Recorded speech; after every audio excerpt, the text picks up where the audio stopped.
Today I'm building a log sled for my 18-inch bandsaw, and I used 3/4 inch aluminum for the bottom, 3/4 inch for the triangular end caps, and 1/2 inch for the back. Now these were aluminum drops I had at my local metal distributor, and it wasn't too expensive. I think I paid $78 for the aluminum, which is a little cheap to me, but I buy a lot of metal from them, so they gave me a pretty good discount. Now you'll see I used the 1/4 inch 20 button cap screws, countersunk them. There's 4 in the back. There are all the way along the bottom, the back, holding everything in place. I was going to weld it, but I thought maybe if I needed to use this metal for something else, I better not make it too hard to disassemble.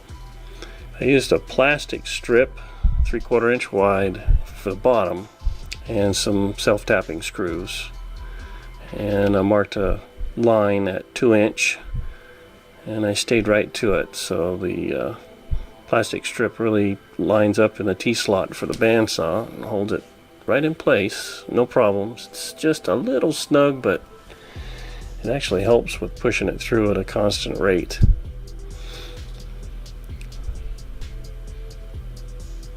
Getting into this, it was a lot of tapping.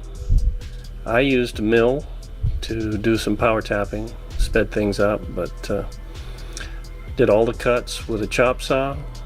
Believe it or not, chop saw will cut through the aluminum, no damage, does a real good job. Cleaned up the edges with my mill.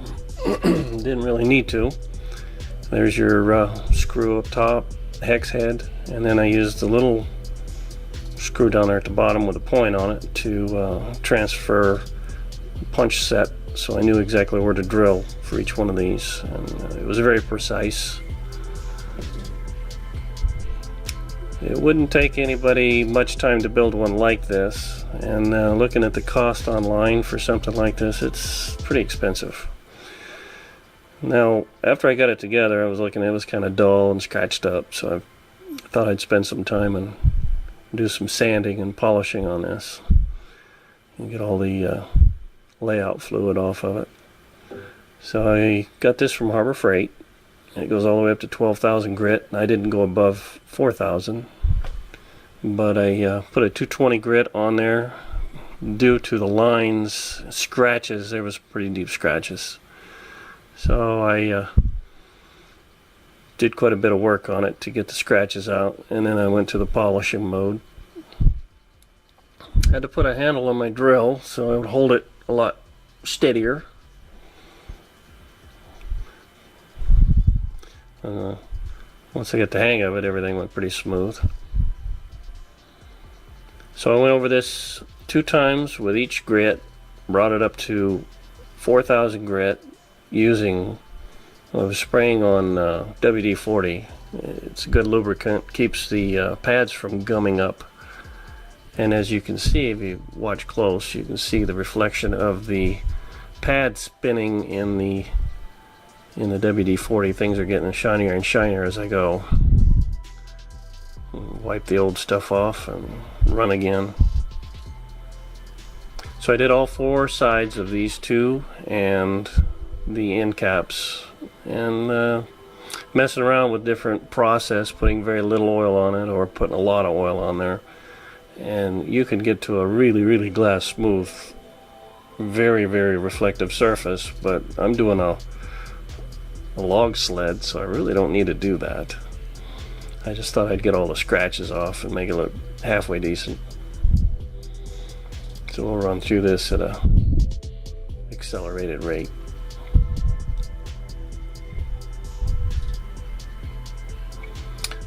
So I countersunk each one of those button cap bolts just far enough to clear. And this is a messy process. I was getting a lot of WD-40 with aluminum in it, sprayed all over my front.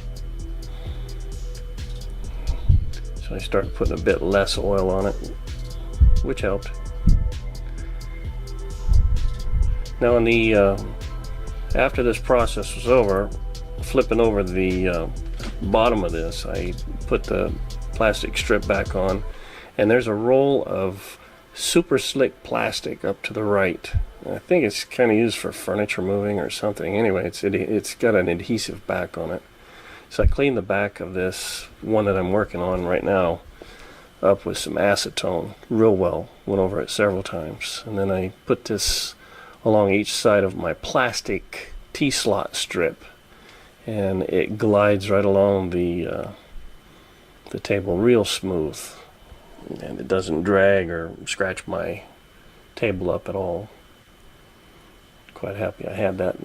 Had never used it. I bought it many years ago and had never used it. I was wondering if it was even any good, if the sticky was left.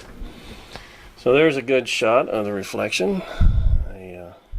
I think it turned out nice. You can still see the mill extrusion lines in it, but that's not what I was after. I was really after cleaning up. It had some really big scratches in it. So I did the same thing on all four sides and the two ends, and things came out pretty nice.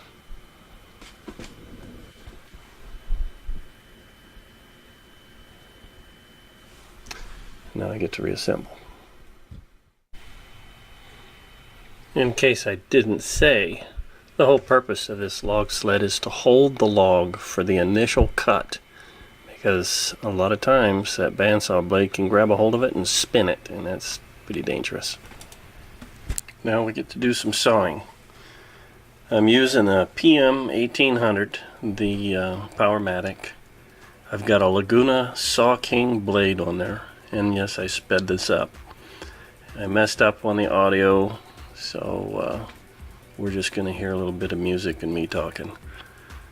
You know, this is mesquite wood, and it's extremely hard.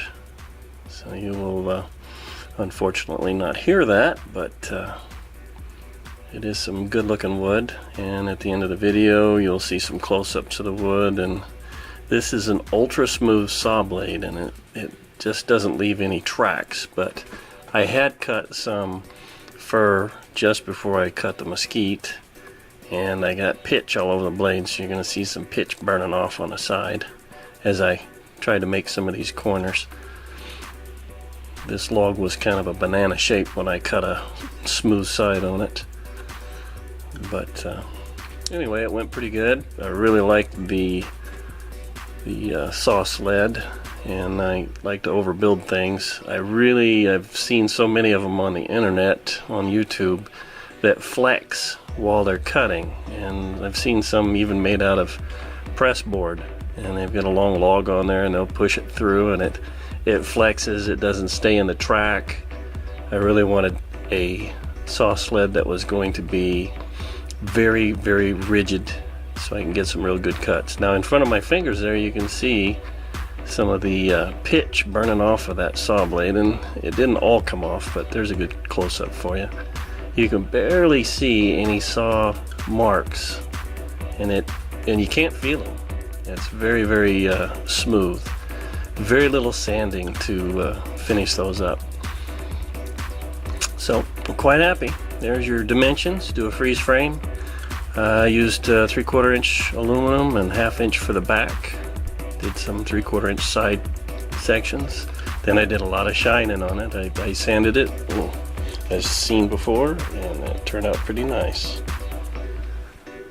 So, quite happy. Here's a little bit of oil on the mesquite. There, you can barely see any saw marks up close, and it's just smooth and just almost, as you can see, reflective. So thanks for watching.